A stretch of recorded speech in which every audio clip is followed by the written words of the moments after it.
Hello, good morning students. આજે આપણે chapter number 12 biotechnology અને તેના પ્રયોજનો જેના MCQ જોઈશું, જે તમને board plus GUJCET plus NEET માટે ઉપયોગી બની રહેશે. જેમાં 37 નંબરનો ક્વેશ્ચન આપેલો છે. પારજનીનિક પ્રાણીનું નિર્માણ કઈ અસરોના અભ્યાસ માટે કરવામાં આવે છે? એ. શરીર વિકાસ, બી. જનીન નિયંત્રણ, ડી. સામાન્ય કાર્યો, ડી. આપેલ તમામ. તો પારજનીનિક પ્રાણીનું નિર્માણ એ શરીરના વિકાસ માટે, જનીન નિયંત્રણ તેમજ સામાન્ય કાર્યોના અભ્યાસ માટે તમામ માટે કરવામાં આવે છે. તો આન્સર આવશે ડી. આપેલ તમામ.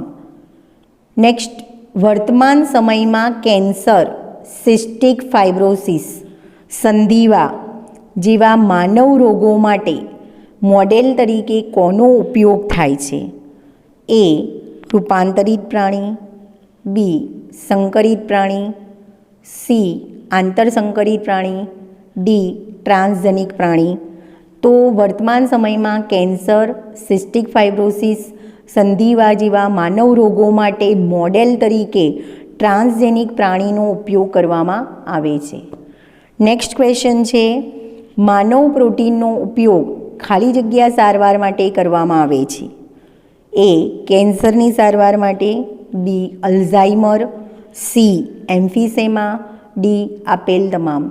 તો માનવના પ્રોટીનનો ઉપયોગ એ એમ્ફીસેમા જેવા રોગની સારવાર માટે કરવામાં આવે છે. નેક્સ્ટ, પ્રથમ પારજનીનિક પ્રાણી કઈ સાલમાં મેળવવામાં આવ્યું? એ. 1970માં, બી. 1977માં, સી.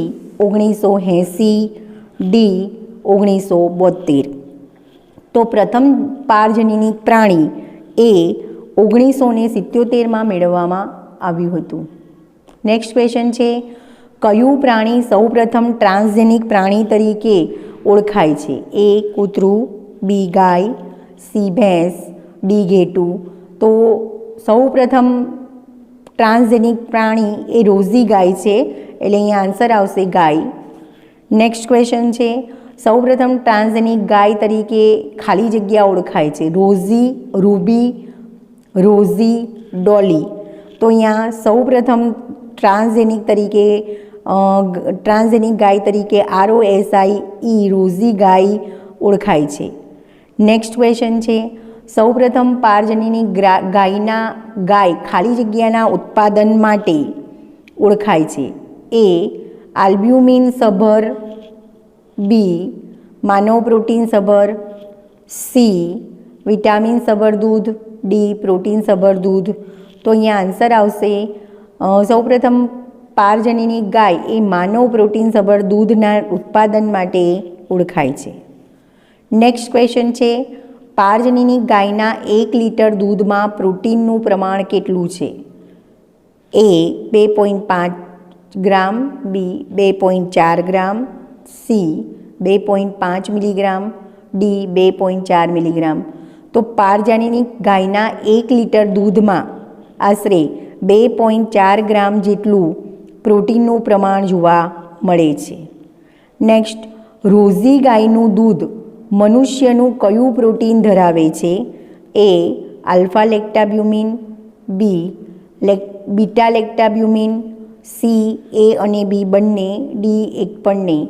તો રોઝી ગાયનું દૂધ એ મનુષ્યનું આલ્ફા લેક્ટાબ્યુમિન પ્રોટીન ધરાવે છે. નેક્સ્ટ, મનુષ્ય પર રસીનો ઉપયોગ કરતા પહેલાં સુરક્ષા પરીક્ષણ કરવા ખાલી જગ્યાનું નિર્માણ કરવામાં આવ્યું? એ. પારજનીનિક વાનર, બી. પારજનીનિક ગાય, સી. પારજનીનિક ઉંદર, ડી. આપેલ તમામ. તો મનુષ્ય પર રસીનો ઉપયોગ કરતા પહેલાં સુરક્ષા પરીક્ષણ કરવા પારજનીનિક ઉંદરનું નિર્માણ કરવામાં આવ્યું. એટલે કે સૌપ્રથમ જે પણ રસીની શોધ કરવામાં આવે એ રસીનું પારજનીનિક ઉંદર પર પરીક્ષણ કરવામાં આવે છે, અને ત્યાર પછી એમાં સક્સેસ મળે તો એનો ઉપયોગ માનવ માટે કરવામાં આવે છે. નેક્સ્ટ, પારજનીની કુંદરનો ઉપયોગ કઈ રસીની સુરક્ષાના પરીક્ષણ માટે કરવામાં આવતો હતો? એ પોલિયો, બી સંધિવા, સી કેન્સર, ડી અલ્ઝાઇમર. તો પારજનીની કુંદરનો ઉપયોગ એ પોલિયોની રસીના સુરક્ષાના પરીક્ષણ માટે કરવામાં આવતો હતો. નેક્સ્ટ, આપણી પ્રવૃત્તિઓનું નિયમન જૈવ દુનિયા સાથે કરતા સિદ્ધાંતોનો સમૂહ એટલે એ માન્યતા, બી બાયોએથિક્સ, સી નિયમો, ડી સિદ્ધાંત. તો આપણી પ્રવૃત્તિઓનું નિયમન જૈવ દુનિયા સાથે કરતા સિદ્ધાંતોનો સમૂહ એને બાયોએથિક્સ તરીકે ઓળખવામાં આવે છે. નેક્સ્ટ ક્વેશ્ચન છે, સંશોધકોની શોધનો વ્યાપારિક ધોરણે બીજાઓ દ્વારા થતો વપરાશ અટકાવવા માટેની સરકાર દ્વારા અપાયેલ ખાલી જગ્યા પેટન્ટ, બી સરકારી સહાય, સી ઇજારો, ડી એ અને સી બંને. તો સંશોધકોની શોધનો વ્યાપારિક ધોરણે બીજાઓ દ્વારા થતો વપરાશ અટકાવવા માટે સરકાર દ્વારા પેટન્ટ અથવા તો ઇજારો આપવામાં આવે છે. તો આન્સર આવશે ડી એ અને સી બંને. નેક્સ્ટ ક્વેશ્ચન છે, જૈવ પેટન્ટ શું છે? એ જૈવ વૈજ્ઞાનિક માટે મંજૂરી કરેલ પેટન્ટ, બી જૈવ વૈજ્ઞાનિક સંશોધન માટેની પેટન્ટ, સી જૈવ સંશોધન માટે મંજૂરી આપેલ, ડી આપેલ તમામ. તો અહીંયા જૈવ પેટન્ટ એટલે કે જૈવ વૈજ્ઞાનિક સંશોધન માટેની પેટન્ટ.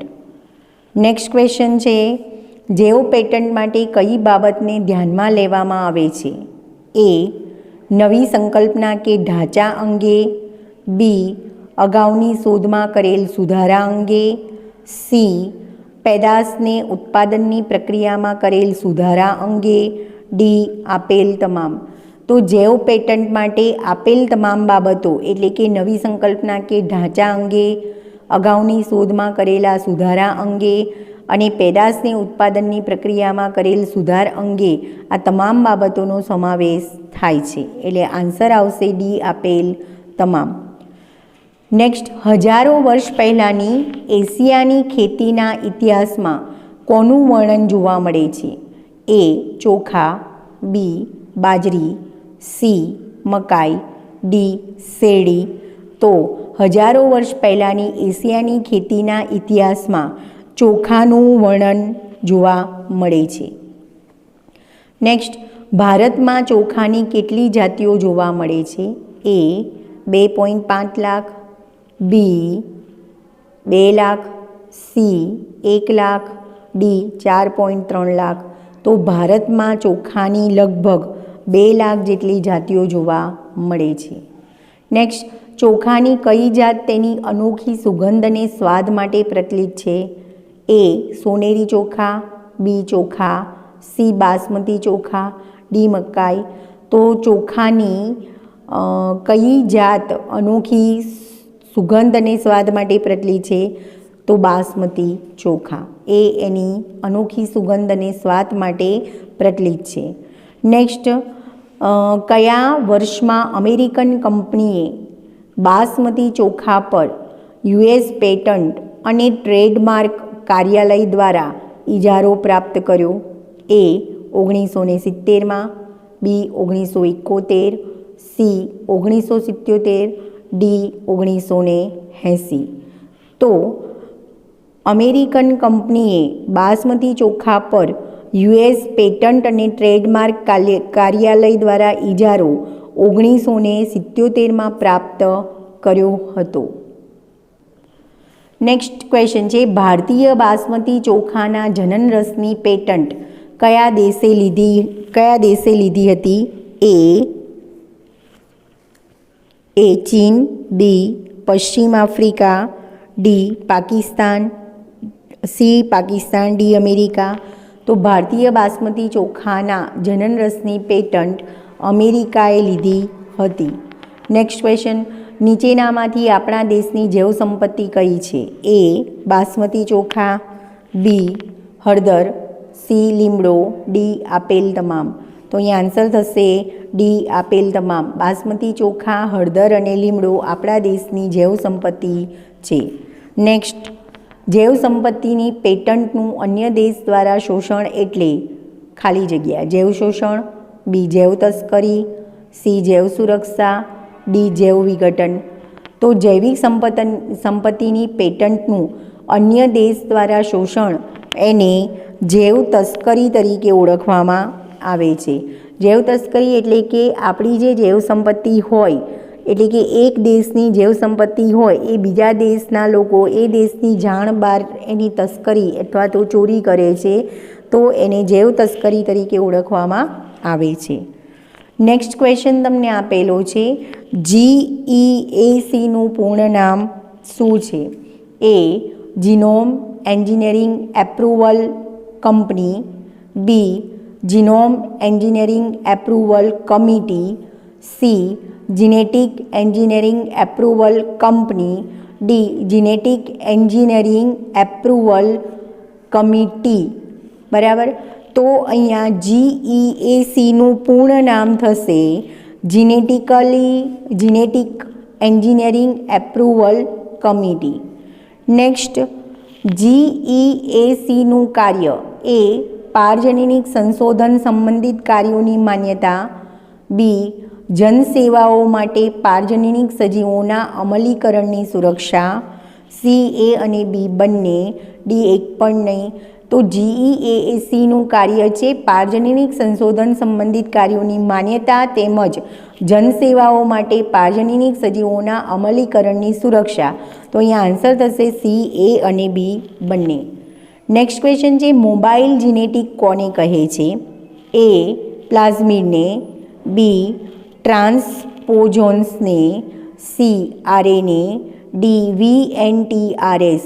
તો મોબાઈલ જીનેટિક એ ટ્રાન્સપોઝોન્સને કહે છે.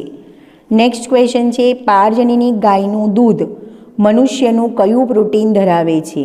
A lacta albumin, B albumin, C alpha lactalbumin, D beta lactalbumin. તો પારજનીની ગાયનું દૂધ મનુષ્યનું આલ્ફા લેક્ટાબ્યુમિન નામનું પ્રોટીન ધરાવે છે. નેક્સ્ટ ક્વેશ્ચન છે, લીમડો કયા દેશની જૈવ સમૃદ્ધિ છે? ભારત, ચીન, અમેરિકા, ઓસ્ટ્રેલિયા. તો લીમડો એ ભારત દેશની જૈવ સમૃદ્ધિ છે. નેક્સ્ટ, જૈવ તસ્કરીનું ઉદાહરણ કયું છે? એ પારજનીની ગાય, બી બ્રાસિકા, સી બાસમતી ચોખા, ડી પારજનીની કુંદર. તો જૈવ તસ્કરીનું ઉદાહરણ છે બાસમતી ચોખા. ભારતની બાસમતીના ચોખાની જૈવ તસ્કરી અમેરિકાએ કરી હતી. નેક્સ્ટ ક્વેશ્ચન તમને આપેલું છે, ઇન્સ્યુલિન નિર્માણ કરતા જવાબદાર કોષો જણાવો. એ આલ્ફા કોષો, બી બીટા કોષો, સી ડેલ્ટા કોષો, ડી ટી કોષો. તો ઇન્સ્યુલિનનું નિર્માણ એ સ્વાદુપિંડમાં આવેલા બીટા કોષો દ્વારા થાય છે. તો ઇન્સ્યુલિનનું નિર્માણ કરતા કોષો, જવાબદાર કોષો એ બીટા કોષો થશે. નેક્સ્ટ ક્વેશ્ચન છે, માનવ ઇન્સ્યુલિનની એ અને બી શૃંખલામાં અનુક્રમે કેટલા એમિનો એસિડ હોય છે? એ 21 અને 30, બી 21 અને 51, સી 30 અને 20, ડી 31 અને 32. તો માનવ ઇન્સ્યુલિનની એ અને બી શૃંખલામાં અનુક્રમે 21 અને 30 એમિનો એસિડ હોય છે. નેક્સ્ટ ક્વેશ્ચન તમને આપેલો છે, ઇન વિવો પદ્ધતિમાં યોગ્ય વિકલ્પ શોધો. એ સૂક્ષ્મજીવોનો વાહક તરીકે ઉપયોગ જરૂરી છે, બી અસ્થિમજ્જાનો ઉપયોગ જરૂરી છે, સી ઇચ્છિત જનીનો કોષના ડીએનએનો ભાગ બનતા અટકે છે, ડી આપેલ તમામ. તો ઇન વિવો પદ્ધતિમાં સૂક્ષ્મજીવોનો વાહક તરીકે ઉપયોગ જરૂરી છે.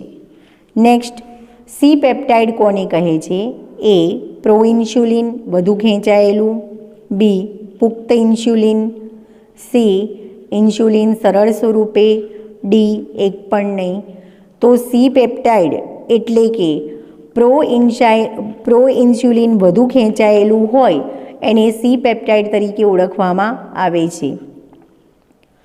નેક્સ્ટ ક્વેશ્ચન છે, જનીન થેરાપીની જરૂરિયાત કેવા રોગોની સારવાર અને નિદાન માટે છે? એ ટાઇફોઇડ કમળો, બી કેન્સર પાર્કિન્સન, સી શરદી ન્યુમોનિયા, ડી આપેલ તમામ. તો જનીન થેરાપીની જરૂરિયાત એ કેન્સર અને પાર્કિન્સન્સ જેવા રોગોની સારવાર અને નિદાન માટે છે. નેક્સ્ટ ક્વેશ્ચન છે, બીટી જનીન દ્વારા ઉત્પન્ન થયેલ વિષદ્રવ્યનું નામ? ક્રાય પ્રોટીન, બી CYR protein, C CYR, D CRY. તો બીટી જનીન દ્વારા ઉત્પન્ન થયેલ વિષદ્રવ્યનું નામ ક્રાય પ્રોટીન છે, એટલે આન્સર આવશે CRY cry protein. Next question છે, કોની સામે પ્રતિરોધ કેળવવા જનીન પરિવર્તિત પાકના નિર્માણમાં mRNAના ટુકડા કરવાની રીતનો ઉપયોગ થાય છે? એ બોલવર્મ, બી સૂત્રકૃમિ, C white rust, D bacterial blight. કોની સામે પ્રતિરોધ કેળવવા જનીન પરિવર્તિત પાકના નિર્માણમાં mRNAના ટુકડા કરવાની રીતનો ઉપયોગ થાય છે? સૂત્રકૃમિ. નેક્સ્ટ ક્વેશ્ચન છે, સૌથી વધુ સંખ્યામાં અસ્તિત્વ ધરાવતા જનીન પરિવર્તિત પ્રાણીઓ કયા છે? એ ગાય, બી માછલી, સી ઉંદર, ડી ડુક્કર. તો સૌથી વધુ સંખ્યામાં અસ્તિત્વ ધરાવતા જનીન પરિવર્તિત પ્રાણીઓ ઉંદર છે. નેક્સ્ટ, માનવ રોગની સારવારની શોધ માટેના સાદા મોડેલ તરીકે કોણ વર્તે છે? એ પક્ષીઓ, બી વાનરો, સી પારજનીનિક પ્રાણીઓ, ડી ઉંદરો. તો માનવ રોગની સારવારની શોધ માટેના સાદા મોડેલ તરીકે પારજનીનિક પ્રાણીઓ વર્તે છે. નેક્સ્ટ, વિધાન અને કારણવાળા ક્વેશ્ચન છે. એમાં વિધાન એ આપ્યું છે, વિધાન એ બીટી વિષકારી પ્રોટીન પ્રાકૃતિક રીતે નિષ્ક્રિય પ્રોટોક્સિન સ્વરૂપે હોય છે. સાચું વિધાન છે. ક્રિસ્ટલ આંતરડામાં આલ્કલાઇન પીએચના કારણે આ નિષ્ક્રિય સ્ફટિકમય પ્રોટીન દ્રાવ્ય થતાં સક્રિય સ્વરૂપમાં ફેરવાય છે. એ પણ સાચું વિધાન છે.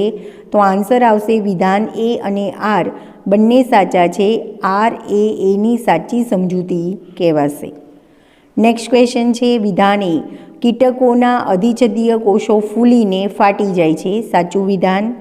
બી બીટીનું સક્રિય વિષ કીટકના મધ્યાંત્રની સપાટી પરના અધિચ્છદીય કોષો સાથે જોડાઈને તેમાં છિદ્રો ઉત્પન્ન કરે છે. તો કારણ આર પણ સાચું છે. તો અહીંયા આન્સર થશે વિધાન એ અને આર બંને સાચા છે. આર એ એની સાચી સમજૂતી છે. કીટકોના અધિચ્છદીય કોષો ફૂલીને ફાટી જાય છે. કેમ ફાટી જાય છે? તો બીટીનું જે સક્રિય વિષ છે એ કીટકના મધ્યાંત્રની સપાટી પરના અધિચ્છદીય કોષો સાથે જોડાઈ અને એમાં છિદ્રો ઉત્પન્ન કરે છે. છિદ્રો ઉત્પન્ન થાય એટલે પરિણામે કીટકોના કોષો અધિચ્છદીય કોષોમાં પાણી ભરાય છે અને પરિણામે કોષો ફૂલીને ફાટી જાય છે. તો અહીંયા આન્સર થશે વિધાન એ અને આર બંને સાચા છે. આર એ એની સાચી સમજૂતી કહેવાશે. નેક્સ્ટ ક્વેશ્ચન આપ્યો છે, બીટી પોતાની વૃદ્ધિની એક ચોક્કસ અવસ્થા દરમિયાન કેટલાક પ્રોટીન ક્રિસ્ટલનું નિર્માણ કરે છે. સાચું વિધાન છે. CRY1AB કોર્ન બોરનને નિયંત્રિત કરે છે. બી વિધાન પણ સાચું છે, પણ અહીંયા આર એ અને આર બંને સાચા છે, પણ આર એ એની સમજૂતી કહેવાશે નહીં. તો આન્સર આવશે બી. નેક્સ્ટ ક્વેશ્ચન છે, એડીએ રોગ પ્રતિકારકતામાં અતિ આવશ્યક છે. સાચું.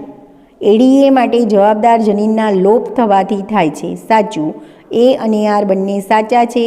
આર એ એની સાચી સમજૂતી કહેવાશે.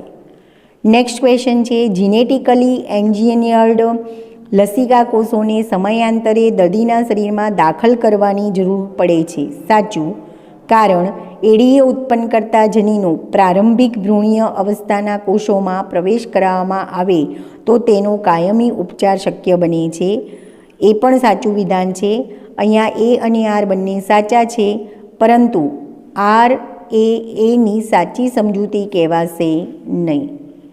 નેક્સ્ટ ક્વેશ્ચન તમને આપેલો છે, આંતરરાષ્ટ્રીય કક્ષાએ જૈવ તસ્કરી રોકવા કડક નિયમો બનાવવા જરૂરી છે, સાચું વિધાન છે. વિકસિત દેશો વચ્ચે સ્પર્ધા અટકે, શોષણ અટકે અને નુકસાનીનું યોગ્ય વળતર ચૂકવાય, તો એ પણ સાચું વિધાન છે. તો આન્સર આવશે એ અને આર બંને સાચા છે. આર એ એની સાચી સમજૂતી કહેવાશે.